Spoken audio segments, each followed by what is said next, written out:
Dear student, in the last lecture we have seen merits of Mendeleev's periodic table. मागच्या तासाला त्या ठिकाणी आपण मेंडेलीव जे आहे तर त्या मेंडेलीवचे असणारे जे काही आवर्त सारणी जे आहे तर त्या आवर्त सारणीचे असणारे जे काही गुण जे आहेत तर ते गुण त्या ठिकाणी पाहिलेले. त्याच्यानंतरचा पुढचा असणारा जो काही भाग जो आहे तर तो भाग आपल्याला त्या ठिकाणी पाहायचा आहे डिमेरिट्स ऑफ मेंडेलीव्स पिरियडिक टेबल. म्हणजे असणारे जे काही मेंडेलीव जे आहे तर त्या मेंडेलीवच्या आवर्त सारणीचे जे काही त्रुटी किंवा दोष जे आहे तर ते दोष आपल्याला त्या ठिकाणी पाहिजेत. आता हे सुद्धा त्या ठिकाणी परीक्षेच्या दृष्टीने महत्त्वाचे आहेत. पहिला त्या ठिकाणी डिमेरिट्स आपल्याला दिलेले.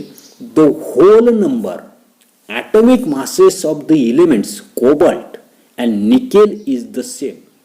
आपल्या असं लक्षात येतं नसते की कोबाल्ट आणि निकेल हे जे काही मूलद्रव्य जे आहे तर त्या मूलद्रव्यांचं पूर्णांकी अशा प्रकारचं अणुवस्तुमान जे आहे तर ते दोघांचंही त्या ठिकाणी ते समान आहे. आणि there was an ambiguity regarding their sequence in the Mendeleev's periodic table. काय सांगते लक्षात येत नसते की कोबाल्ट आणि निकेल या दोघांचं हे दोन मूलद्रव्य जे आहेत तर त्या दोन्ही मूलद्रव्यांचं असताना जे काही अणुवस्तुमान जे आहे तर ते अणुवस्तुमान त्या ठिकाणी मेंडेलीवच्या पिरियडिक टेबलमध्ये समान दाखवले.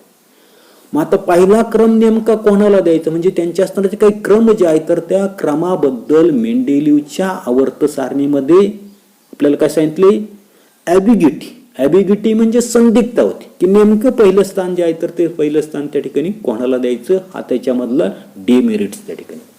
सेकंड आपल्याला दिलेलं आहे की isotopes were discovered long time after Mendeleev put forth the periodic table. Mendeleev जे आहे तर त्या मेंडेलीवनी आवर्त सारणी मांडल्यानंतर खूप काळानं असणारे जे काही आयसोटोप जे आहेत समस्थानिक जे आहेत तर त्या समस्थानिकांचा शोध त्या ठिकाणी लागला.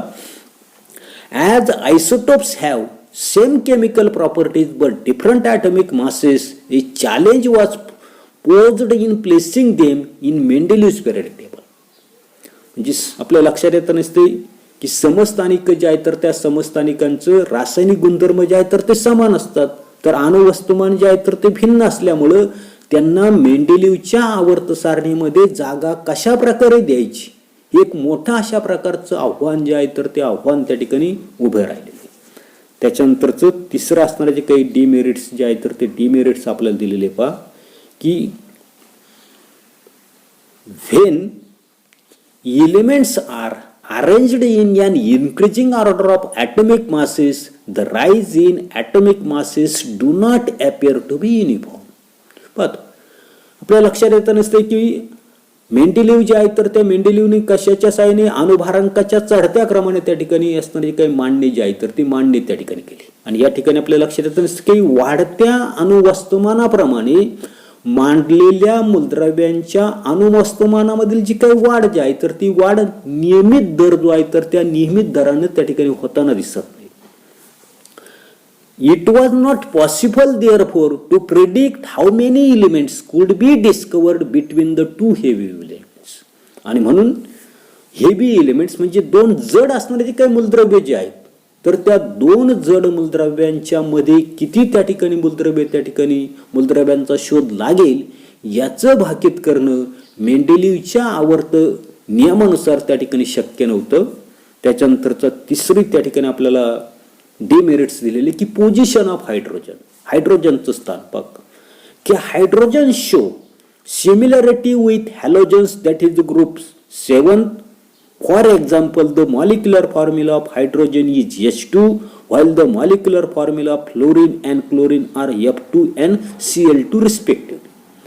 आता या ठिकाणी आपल्या लक्षात येतं नसते की हायड्रोजन जो आहे तर त्या हायड्रोजनला हॅलोजनशी त्या ठिकाणी त्यांनी ठेवलेले म्हणजे हॅलोजनच्या गटामध्ये हायड्रोजनला त्या ठिकाणी ठेवलेले.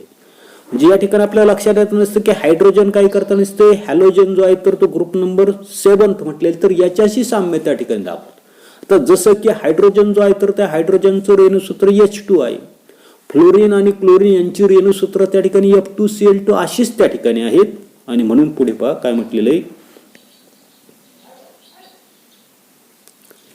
इन द सेम वे काय म्हटलेले की in the same way there is the similarity in the chemical properties of hydrogen and alkali metals that is the group 1.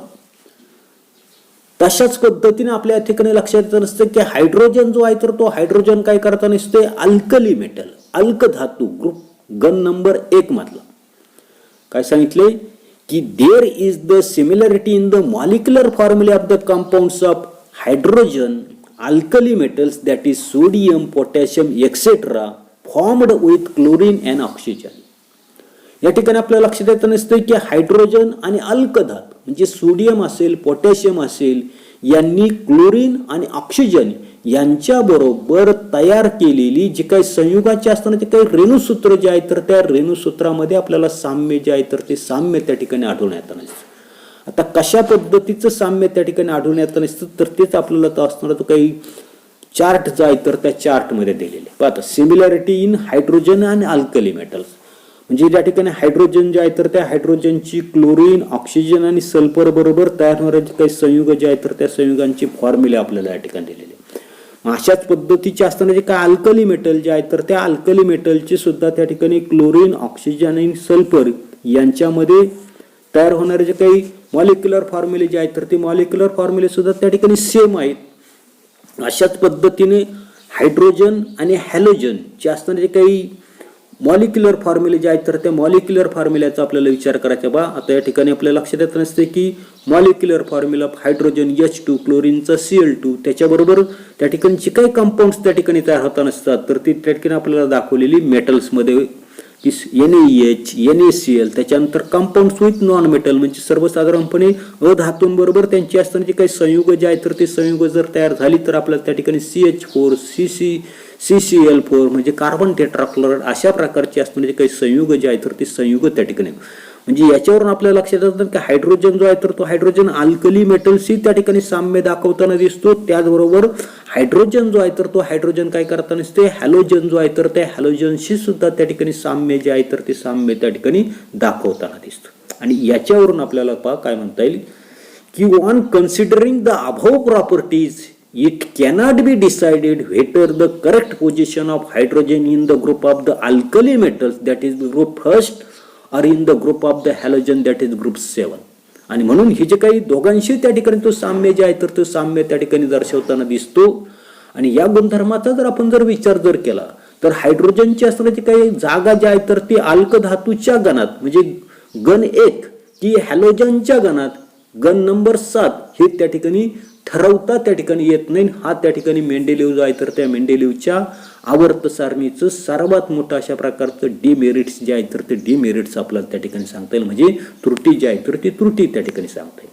त्याच्यानंतर पुढे आपल्याला यूज युअर ब्रेन पॉवर डोकं जे आहे तर ते डोकं त्या ठिकाणी चालवायचे काय सांगितलेले की write the molecular formulae of the oxides of the following elements by referring the Mendeleev's periodic table म्हणजे मेंडेलिव्हचा असताना जो काही पिरियडिक टेबल जो आहे तर त्या पिरियडिक टेबलचा उपयोग करून पुढील मूलद्रव्यांच्या ऑक्साईडची रेणुसूत्र त्या ठिकाणी काय असतील तर ते आपल्याला त्या ठिकाणी काय करायला शोधायला त्या ठिकाणी सांगितले.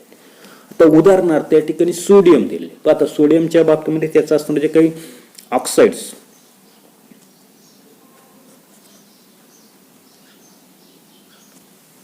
पाहता की सोडियम जे आहे तर त्या सोडियमचं असताना जे काही ऑक्साइड्स जे आहेत तर त्या ऑक्साइडचा आपल्याला विचार करायचा. सोडियमचं असताना जे काही ऑक्साइड जे आहे तर ते ऑक्साइड आपल्याला Na2O लिहिता येईल म्हणजे सोडियम ऑक्साइड लिहिता येईल.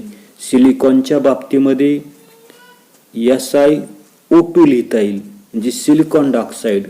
कार्बन जो आहे तर त्या कार्बनच्या बाबतीमध्ये साधं सोपं आहे कार्बन डायऑक्साइड लिहिता येईल. त्याच्यानंतरचं पुढं आहे रुबिडियम. आता रुबिडियमच्या बाबतीमध्ये आपल्याला लिहिता येईल Rb2O that is rubidium oxide it is also called as the yellow solid म्हणजे त्याला त्या ठिकाणी रुबिडियम ऑक्साइड म्हटलेले. फॉस्फरसच्या बाबतीमध्ये त्याचं असणारे जे काही ऑक्साइड जे आहे तर ते ऑक्साइड त्या ठिकाणी तयार होईल P2O5 that is phosphorus pentoxide. पेंटा का म्हटलेले तर त्याच्यामध्ये 5 ऑक्सिजन आहेत म्हणून त्याला ठिकाणी फॉस्फरस पेंटॉक्साइड म्हटलेले. बेरियमच्या बाबतीमध्ये त्या ठिकाणी तयार होईल BaO म्हणजेच बेरियम ऑक्साइड. त्याच्यानंतर पुढे आपल्याला त्या ठिकाणी क्लोरीन आहे. क्लोरीनचं असताना जे काही ऑक्साइड जे आहे तर ते ऑक्साइड तयार होईल Cl2O that is chlorine monoxide. Mono का म्हटले तर या ठिकाणी एकच ऑक्सिजन आहेत म्हणून त्या ठिकाणी क्लोरीन मोनॉक्साइड्स म्हटलेले. त्याच्यानंतर टीनच्या बाबतीमध्ये SnO O2 that is tin oxide or it is also called as the stanic oxide.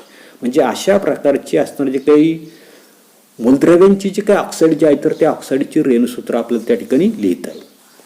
त्याच्यानंतरचा पुढचा असणारा जे काही क्वेश्चन जो आहे तर तो पुढचा क्वेश्चन आपल्याला त्या ठिकाणी दिलेला आहे की write the molecular formula of the compounds of the following elements with hydrogen by referring to the Mendeleev's periodic table. म्हणजे मेंडेलिव्हची असणारी काही आवर्त सारणी जी आहे तर त्या आवर्त सारणीचा उपयोग करून पुढील मूलद्रव्यांची हायड्रोजन बरोबर होणारे जे काही संयुग जे आहे तर त्या संयुगांची रेणूसूत्र आपल्याला त्या ठिकाणी लिहायला सांगितले. पण त्याच्यामध्ये इलेमेंट्स आपल्याला दिलेले की त्या ठिकाणी सर्वसाधारणपणे कार्बन दिलेलं आहे, सल्फर दिलेलं आहे, ब्रोमिन दिलेलं आहे, आर्सेन दिलेलं आहे, फ्लोरीन, ऑक्सिजन आहे, नायट्रोजन आहे आणि क्लोरीन. आता याच्याबरोबर कोणकोणत्या प्रकारची त्या ठिकाणी कंपाऊंड्स त्या ठिकाणी तयार होतील तर ते आपल्याला सांगता येईल. उदाहरणार्थ कार्बन बरोबर त्या ठिकाणी मिथेन जो आहे तर तो मिथेन तयार होईल, CH4 अशा प्रकारचं कंपाऊंड त्या ठिकाणी तयार होईल. सल्फर जो आहे तर त्या सल्फरच्या बाबतीमध्ये H2S म्हणजे हायड्रोजन सल्फाईड त्या ठिकाणी तयार होईल. ब्रोमिन जे आहे तर त्या ब्रोमिनच्या बाबतीमध्ये आपल्या लक्षात येतं नसते की HBr म्हणजे हायड्रोजन ब्रोमाइड जे आहे तर ते हायड्रोजन ब्रोमाइड्स आपल्याला त्या ठिकाणी लिहिता येईल. फ्लोरीन जे आहे तर त्या फ्लोरीनच्या बाबतीमध्ये HF म्हणजेच त्या ठिकाणी हायड्रोजन फ्लोराईड त्या ठिकाणी तयार होऊ शकतं. त्याच्यानंतर ऑक्सिजन जे आहे तर त्या ऑक्सिजनच्या बाबतीमध्ये आपल्या लक्षात येतं नसते की वॉटर अशा प्रकारचं हायड्रोजन बरोबर त्या ठिकाणी कंपाऊंड्स त्या ठिकाणी तयार होऊ शकतं.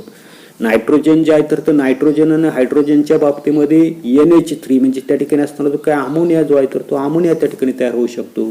आणि क्लोरीन आणि हायड्रोजन याच्या बाबतीमध्ये HCl ज्याला आपण त्या ठिकाणी हायड्रोजन क्लोराईड किंवा त्याला आपण त्या ठिकाणी काय म्हणता नसतो हायड्रोक्लोरिक ॲसिड जे आहे तर ते हायड्रोक्लोरिक ॲसिड त्या ठिकाणी म्हणता नसतो. एवढाच असणारा जो काही भाग जो आहे तर तो भाग आपण या तासाला पाहणार आहोत. पुढील भाग पुढील तासाला पाहू. धन्यवाद.